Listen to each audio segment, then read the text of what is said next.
Punjabihari Gopijanavalabha Girivaradari Jaya Gopijanavalabha Girivaradari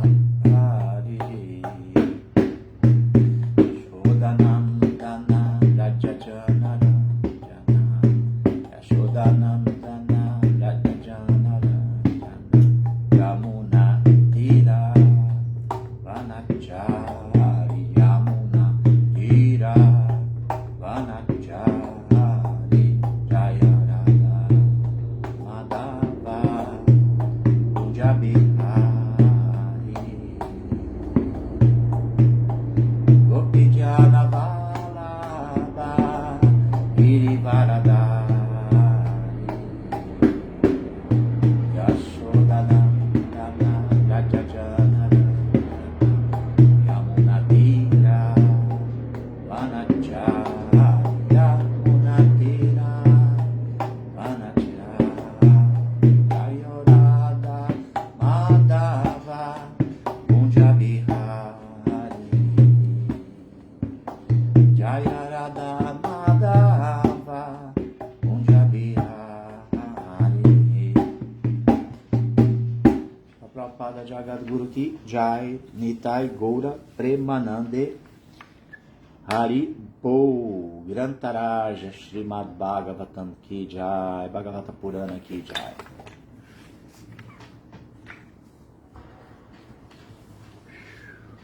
Bom dia, Hare Krishna, sábado 25 de julho de 2026, e vamos nós para a leitura do Srimad Bhagavatam, quarto canto, parte 1, capítulo 3, conversas entre o Sr. Shiva e Sati, versos 16 e 17.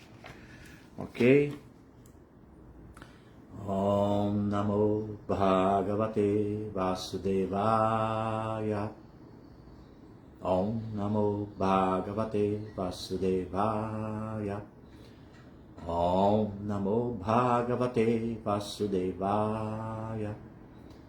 Narayana Namaskritya Naranchaiva Narottamam Devim Saraswatim Vyasam Tato Jayam Udiraye. Antes de se recitar este Srimad Bhagavatam, que é o verdadeiro meio de conquista, deve-se oferecer respeitosas reverências à suprema personalidade de Deus, Narayana. Reverências também a Narayana Rishi, o ser humano supremo, a mãe Saraswati, deusa da sabedoria, a Srila Vyasadeva, o compilador dos Vedas, e a Srila Prabhupada, propagador de todo esse conhecimento. Jagadguru Srila Prabhupada aqui, Jai. Então, verso 16 diz o seguinte: Shri Bhagavan Uvacha Tvayoditam Shobhanan Eva Shobhane Anahuta Api Abhyanti Bandushu Teyadi Anutpadita Dosha Dristayo Balyasanatmya Madena Manyuna. Seguindo o protocolo, né? Tradução palavra por palavra. Shri Bhagavan Uvacha, o grande Senhor respondeu: Tvaya, por ti, Uditan, dito, Shobhanan, é verdade, Eva, certamente, Shobhane, minha querida e bela esposa, Anahutaha, sem ser convidado, Api mesmo, Abhyanti, vá, Bandushu, entre amigos, Te, aqueles, entre parênteses, amigos, Yadi, ser, Anutpadita, Dosha, Dristayaha, não censurando, Baliasa, mais importante, Anatmya Madena, pelo orgulho causado pela identificação com o corpo, Manyuna, pela ira. Vamos à tradução e significado dados por sua divina graça. Bhaktivedanta Swami Srila Prabhupada Ki Jai. Deixa eu já dar as minhas boas-vindas aqui a Bhaktinval, Hare Krishna Reverências, Jai Srila Prabhupada. Também a Renata Abreu, a Maria José Gomes Mendes. Pessoal que acompanha também pelo Instagram. Então, tradução. O grande Senhor respondeu: minha querida e bela esposa, tu disseste que alguém pode ir à casa de um amigo sem ser convidado. E isto é verdade. Contanto que tal amigo não censure o visitante devido à identificação corpórea, e desse modo fique irado com ele. Significado de Srila Prabhupada, Jai Srila Prabhupada. São 2 versos que eu vou ler, tá? Esse é o primeiro, um significado curto, e depois o 17, que já tem um significado, comentários mais extenso, tá? Mas não muito, tá? O Sr. Shiva pôde prever que logo que Sati chegasse à casa de seu pai Daksha, estando demasiado orgulhoso devido à identificação corpórea, se irritaria com sua presença, e, embora ela fosse inocente e impecável, ele ficaria cruelmente irado com ela. O Sr. Shiva advertiu que, uma vez que o pai dela era demasiadamente orgulhoso de suas posses materiais, ele ficaria irado, e isto seria intolerável para ela. Portanto, era melhor que ela não fosse. Este fato já fora experimentado pelo Sr. Shiva, porque, embora o Sr. Shiva fosse impecável, Daksha o amaldiçoara com muitas palavras ásperas.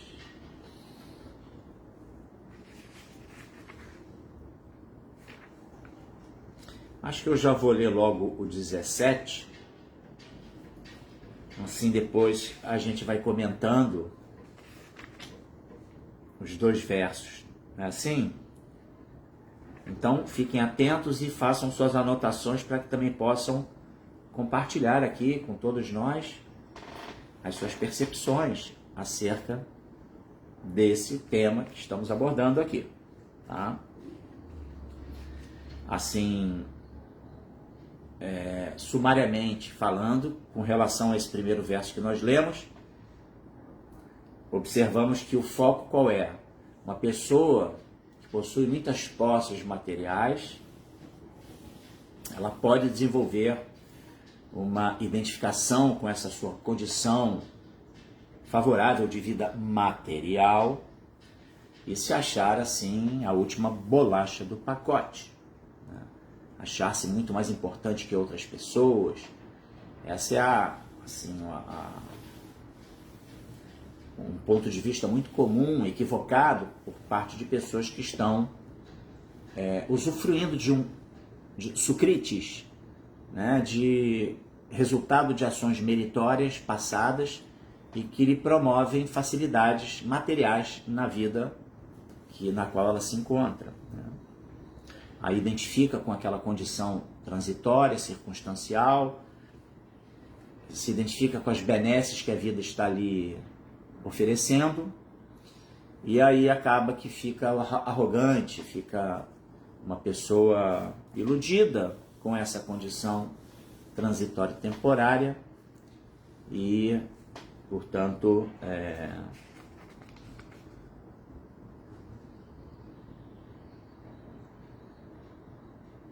esse é o ponto, né? Vamos ao verso 17.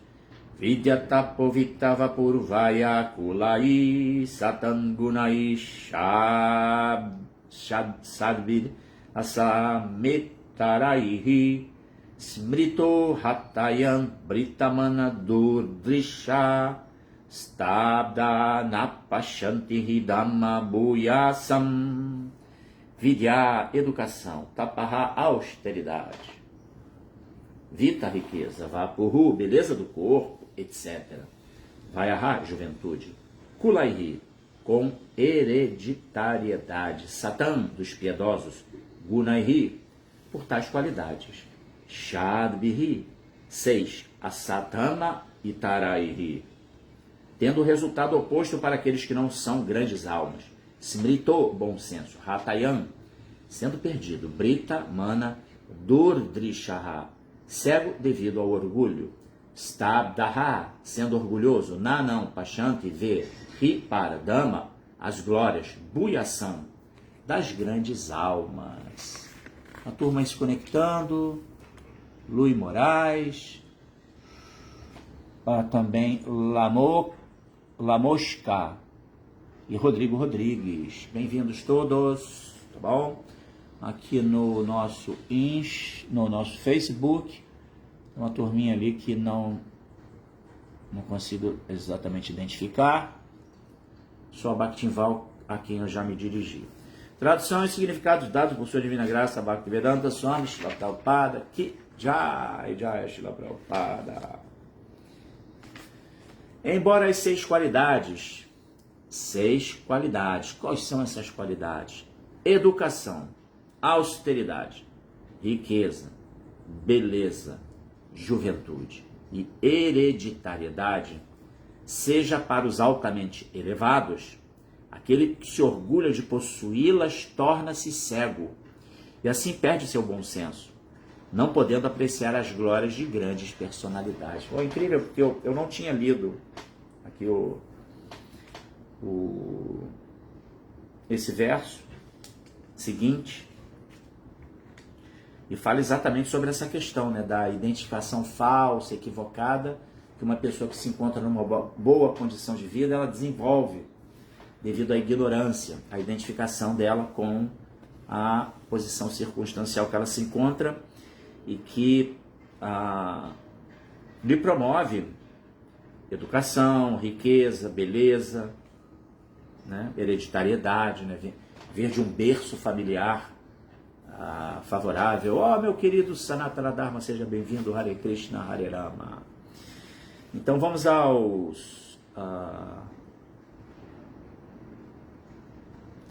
significado de Srila Prabhupada.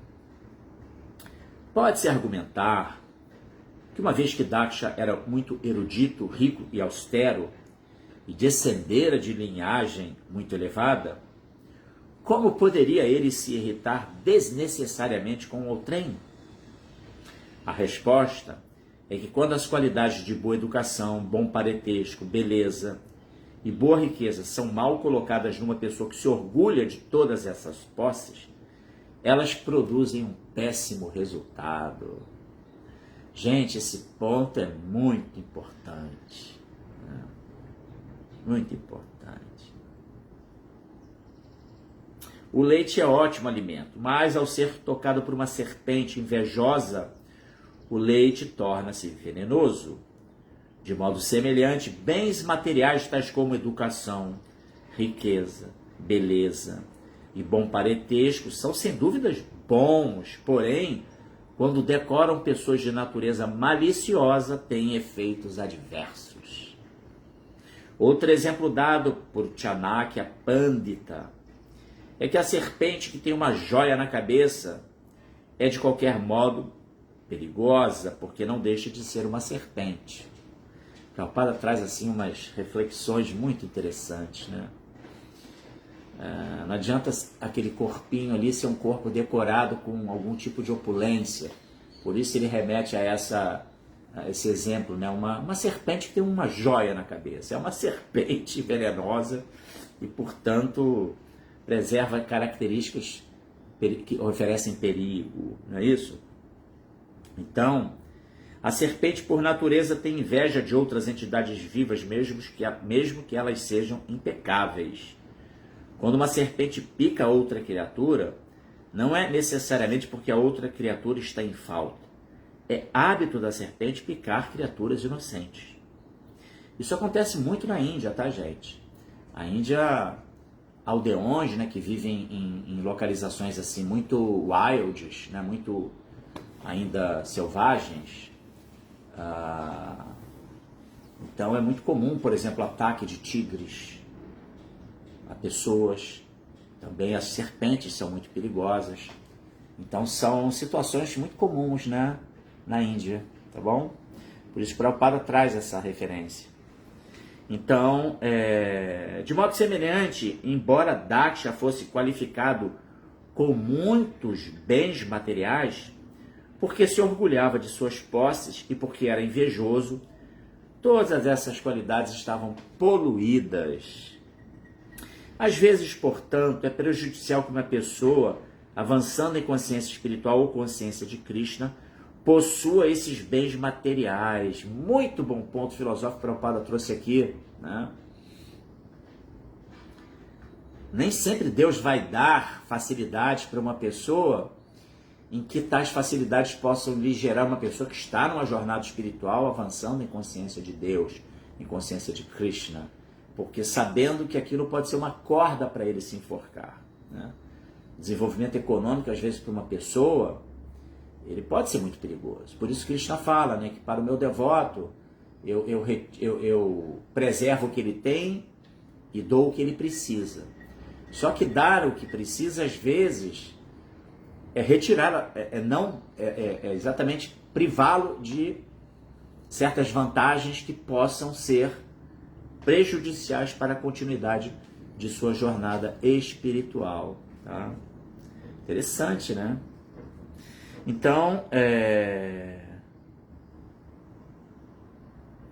Kunti Devi, ao oferecer orações a Krishna, chamou de Akinchana Gochara, aquele que é facilmente acessível aos que estão destituídos de todas as aquisições materiais.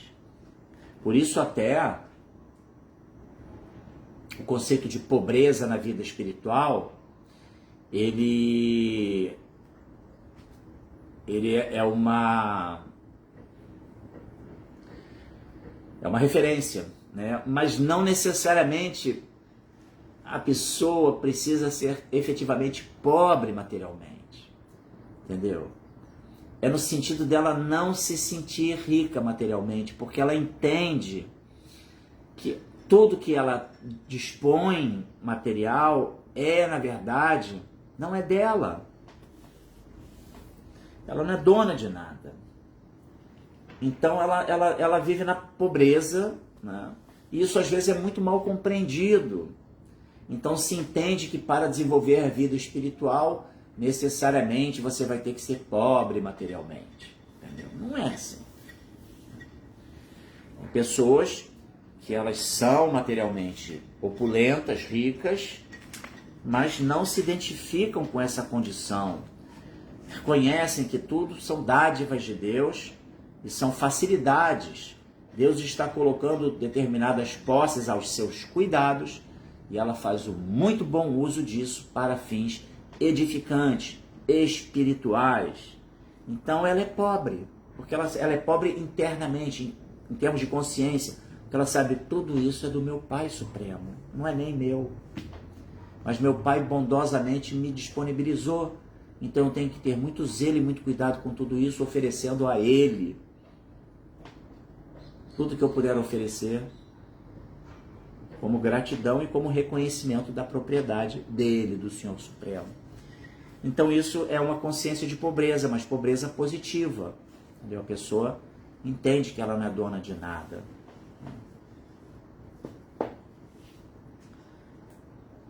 Então, o esgotamento material é uma vantagem para o avanço em consciência de Krishna. Embora, caso alguém seja consciente de sua relação eterna com a Suprema Personalidade de Deus, ela possa utilizar seus bens materiais, tais como grande erudição, beleza e parentesco elevado, a serviço do Senhor. Então, tais bens tornam-se gloriosos.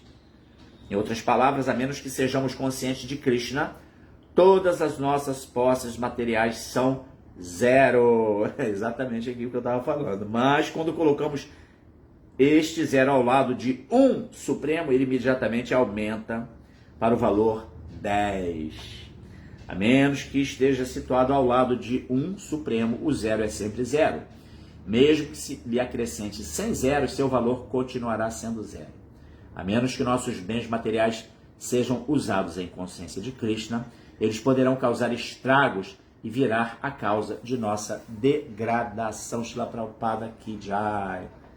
Muito bom significado, muito elucidativo. Om Agyana Timirandasya Gyananjana Shalakaya Chakshuru Militan Yana Tasmai Shri Gurave Namaha Sri Chaitanya Manobhishtam Staptam Yana Bhutale Swayam Rupa Kadadma Hyam Dadati Shvapadantikam Namam Vishnu Padaya Krishna Prestaya Bhutale Srimati Bhakti Vedanta Swami Nityanamine Sirupa Sanatana Pata Raghunatha Siddhiva Gopal Bhattadasa Raghunatha Sadhu Goswami Prabhu Spichai Machakal Patarubhyascha Kripa Sindhubhyayevacha Patitanam Pavanebhyo Vaishnavebhyo Namo Namaha Jaya Sri Krishna Chaitanya Prabhu Nityananda Shri Advaita Gadadhara Shivasadi Gaura Bhaktavrinda Hare Krishna Krishna Krishna Hare Hare Hare Rama Rama Rama Hare Hare.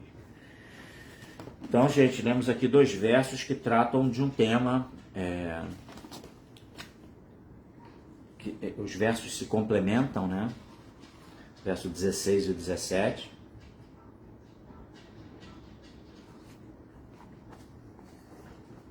Eu li de novo. Vou ler aqui. Shri Bhagavan Uvacha Tayoditan Shobanan Eva Shobane Anahuta Api Abhyanti Bandushu Yadyanut Padita Dosha Dristayo Baliasanatmya Madenamanyuna. O grande senhor respondeu: minha querida e bela esposa, tu disseste que alguém pode ir à casa de um amigo sem ser convidado, e isto é verdade, contanto que tal amigo não censure o visitante devido à identificação corpórea, e desse modo fique irado com ele. Verso 17. Vidya tapovitava purvaya kulai satangunai shadbira satametaraihi sunito hakkayan britamanna durdrisha stabdana pashanti hidamma buyasam. Embora as 6 qualidades, educação, austeridade, riqueza, beleza, juventude e hereditariedade, sejam para os altamente elevados, aquele que se orgulha de possuí-las torna-se cego e assim perde seu bom senso, não podendo apreciar as glórias de grandes personalidades. Então o tópico aqui é esse, né? A pessoa, ela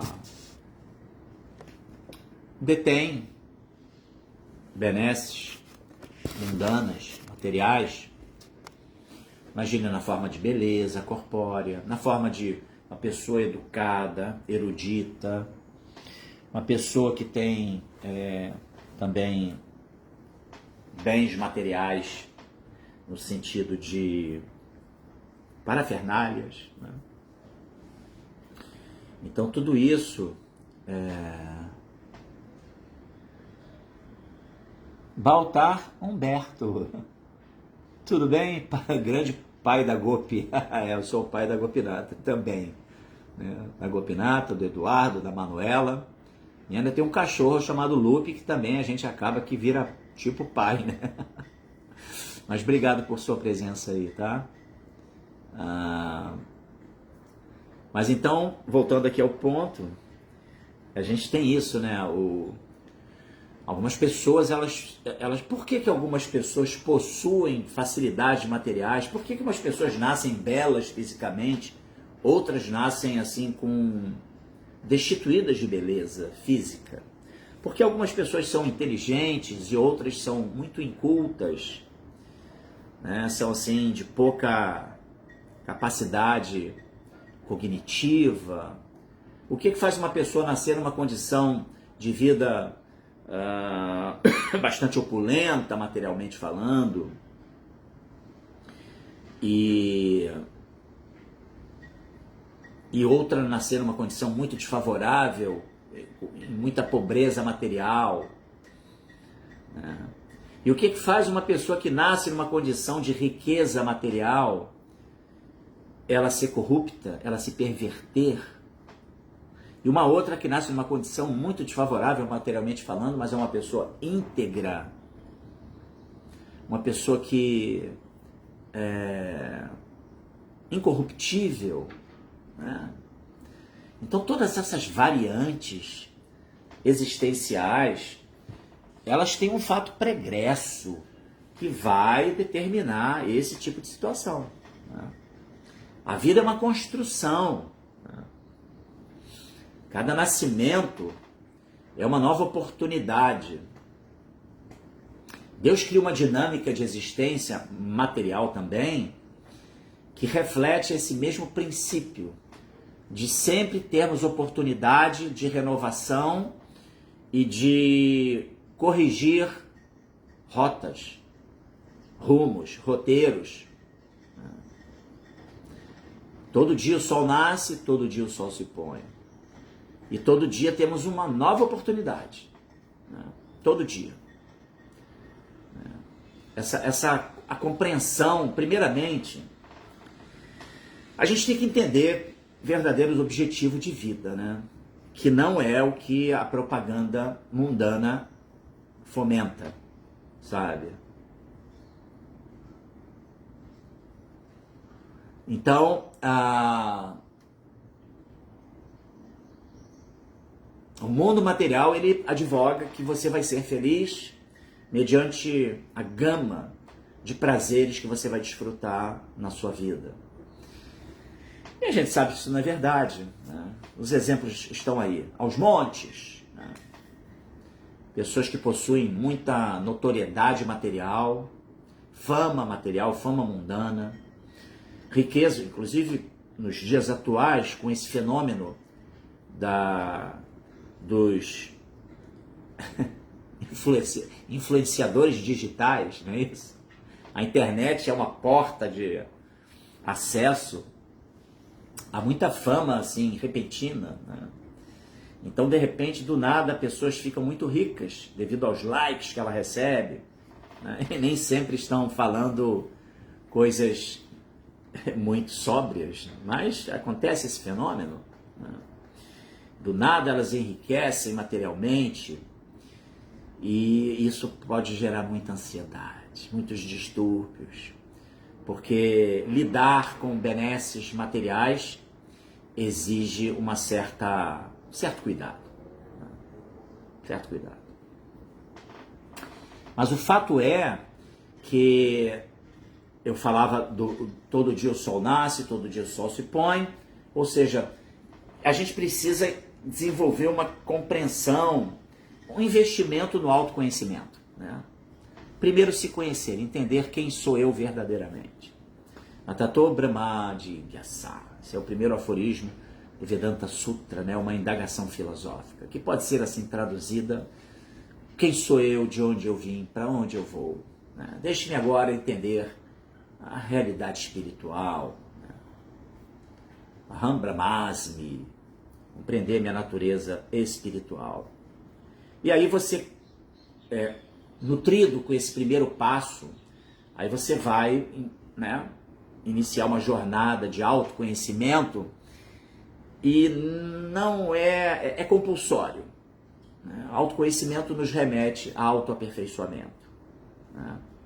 Tem jeito, autocuidado, autoaperfeiçoamento, isso aí vai, autoaprimoramento, isso vai ser uma tendência natural, né? E a pessoa vai começar a enxergar a vida dentro de uma verdadeira perspectiva, exatamente como a vida sendo uma grande escola de aprendizados e de possibilidades de crescimento, de consciência. Esse é o objetivo real da existência aqui material, né? E então, portanto, aí você passa a zelar por cada dia, né? E sempre que você erra, você tropeça, terá um dia seguinte no qual você vai poder refletir sobre aquele dia anterior. Não é ficar olhando para trás e se lamentando. Não, é aprendizado, entendeu? Puxa, ontem eu tive ali uma conduta que não foi a melhor em relação a determinado ponto. Preciso me trabalhar nisso. Então, no dia seguinte, o sol nasce e novas oportunidades se abrem para que possamos empreender essa jornada de desenvolvimento, entendeu? Então, esse é o mesmo critério de nós nos submetermos a repetidos nascimentos e mortes. Se estamos repetidamente nascendo e morrendo nesse mundo, é porque ainda não aprendemos a lição, né? Precisamos aprender a lição, porque o conhecimento revelado, ele nos informa que existe o plano da realidade. O plano da realidade é onde tudo é momento presente. A eternidade é o momento presente constante. O fator tempo, kala, ele não está assim fragmentado devido à nossa percepção sensorial a passado, presente e futuro. Ele é o momento presente o tempo todo. Não existe passado, não existe presente, não existe futuro. Na verdade, só existe o que é o presente, né? Quer dizer, o presente existe, né? Mas não dentro dessa percepção sensorial. Tudo é plano do absoluto, plano da eternidade, né?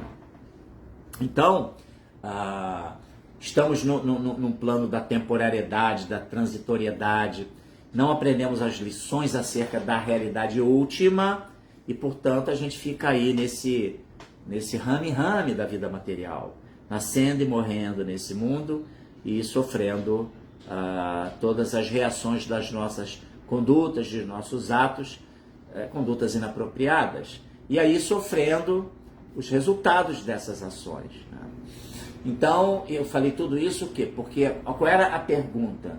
Por que uma pessoa nasce numa condição tal e outra nasce numa outra condição inversa, antagônica? É tudo fruto das nossas próprias ações, entendeu? E por que uma pessoa nasce numa condição favorável e de repente se corrompe, faz mau uso das suas facilidades? Uma outra nasce numa condição muito desfavorável materialmente, porém uma pessoa íntegra, porque tudo isso é formação de caráter que se dá em vidas passadas, que é uma construção que vem se descortinando, se desdobrando a partir de vidas passadas.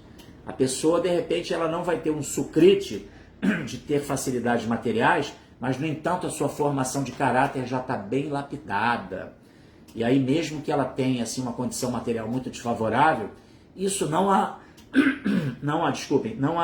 conduz a maus atos.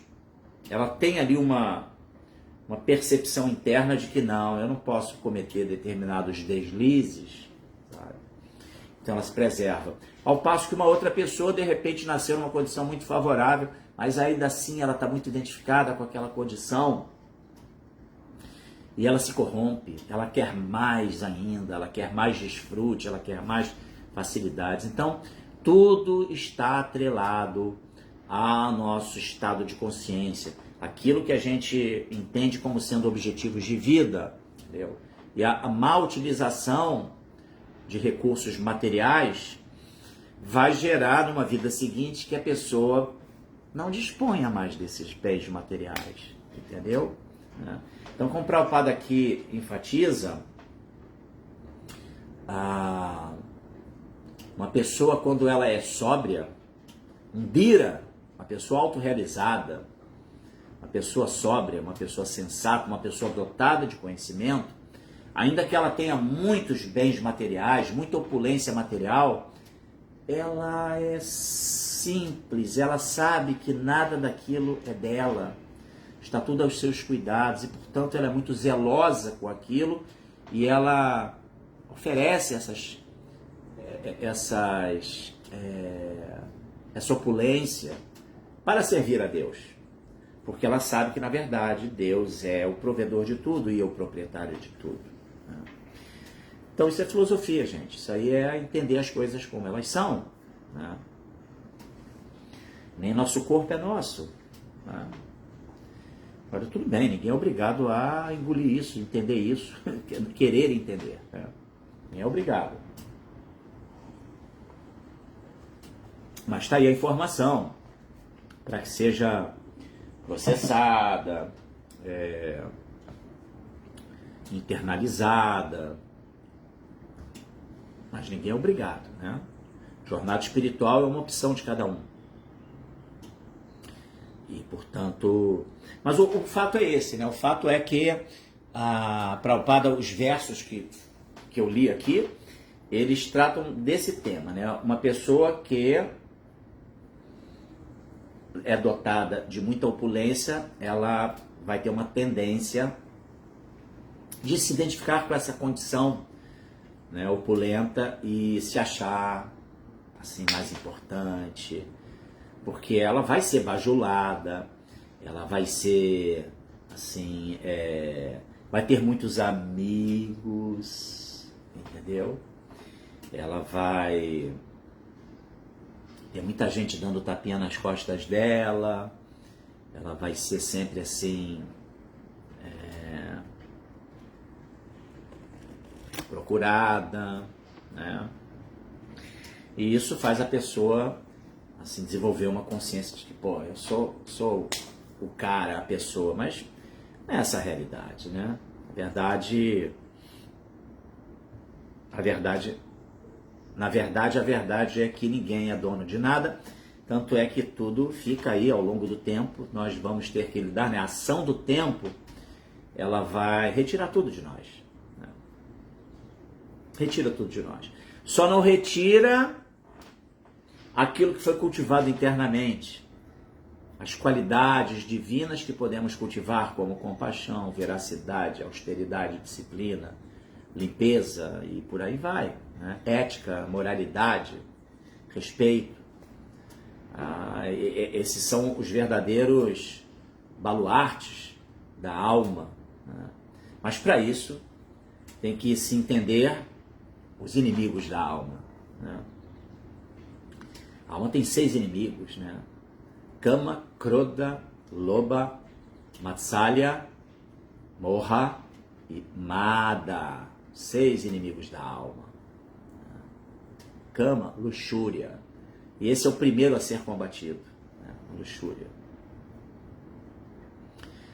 É exatamente a pessoa ficar identificada com a condição circunstancial que ela se encontra, né?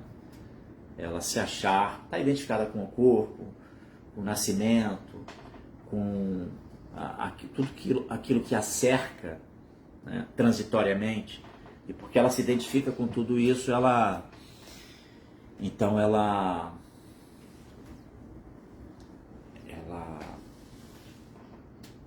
entra na viagem de que eu sou o centro.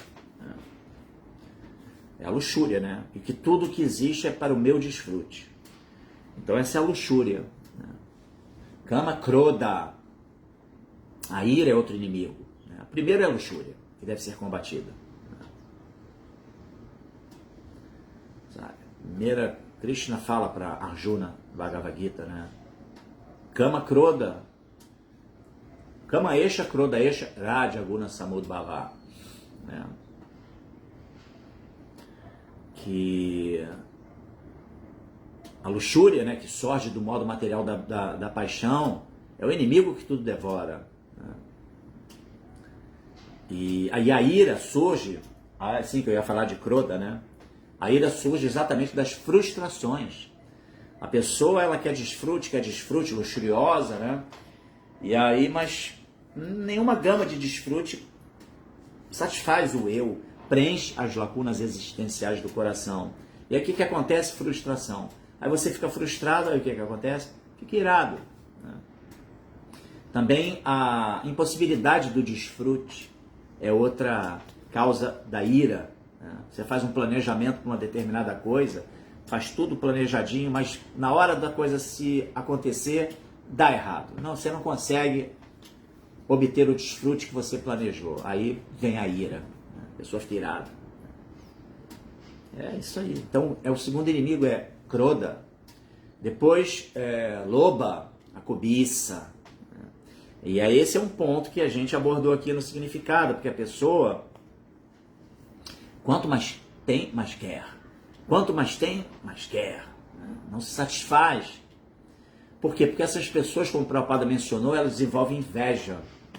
Normalmente, a inveja é daquele que tem mais que elas. Eu já estou aqui numa condição toda favorável. Só que fulano, ele tem mais coisas do que eu. Aí a inveja está ali instalada e a cobiça, né? Eu quero mais, eu quero competir com ele. E aí vai, né? Aí a pessoa entra nesse redemoinho incontrolável da existência material, né? Então, loba, matsalya, aí sim, o outro, inveja. Né? Então, luxúria, ira, cobiça, inveja. Aí vem morra. Morra não é de morrer, não. É morra, M-O-H-A, de ilusão. A pessoa caiu no poço da ilusão. Está totalmente inebriada com vida material, com condição material. E aí caiu no poço escuro da existência material. Ilusão. Depressão. Uma série de desdobramentos que vêm a partir da má condução das nossas vidas, né? E finalmente a loucura, né? A pessoa perde a noção das coisas, ela perde a referência, entendeu? Ou por uma extrema pobreza ou até por condições favoráveis de riqueza, né? Ela se inebria com tudo aquilo, está identificada e aí muito sofrimento e até loucura, né? Então, essa é a instrução que a gente deve seguir, né? De buscar autoconhecimento para desenvolvermos autoaperfeiçoamento, irmos desvendando quais são os verdadeiros objetivos da vida e dessa forma desenvolver capacidade de lidar com as circunstâncias da vida, sejam tem uma aparência, né? Porque tudo é aparência, né? Tudo é o que vale é como vamos abordar as diferentes situações da vida. Como vamos abordar os reveses e como vamos abordar as benesses da vida. Esse é o diferencial, né? Uma pessoa sóbria, aquela que está numa jornada espiritual, ela já entendeu isso e, portanto, ela é equânime, né? Não se regozija com as benesses da vida, porque entende que é um boleto com crédito que ela está recebendo, mas que ela vai saber fazer uso daquele recurso, entendeu? Em contrapartida, quando vem um boleto de cobrança, ela também fica tranquila e fala: eu sou merecedor disso aqui, deixa eu pagar essa conta e está tudo certo e vamos em frente. Não se identifica com aquela situação e até tira proveito, porque tudo é aprendizado na vida. Beleza? Shila Prabhupada aqui, Jai. Hoje estamos aqui com um povo meio tímido, sem muitas questões. Tive aqui só o comentário. Deixa eu ver aqui quem comentou. Foi Humberto, né? Humberto Baltar. Ele fez um comentário até assim... já frequentou, né? Nossa, a família cresceu, eu conheci Krishna na sua célula. Nandavats, que legal. Isso foi aonde? Deve ter sido ali na rua 18 de outubro, né? Que bom que você está aqui, Humberto. Seja bem-vindo. E Nandavats, tá? Aceite minhas reverências também. Deixa eu ver se tem algum outro comentário aqui. Algum comentário também de cunho filosófico. Carla Nashira Beth 013, Vladimir Hersen e o Mysterious Baralho Padilha. Turma aqui que veio aqui, se conectou, passou por aqui, né? E muita gente não fica aqui no Instagram, né? Tá bom, gente? Então vou ficando por aqui. Um bom final de semana para todos vocês. Shila Prabhupada Ki Jai, Nitai Goura Premanande Hari Bo.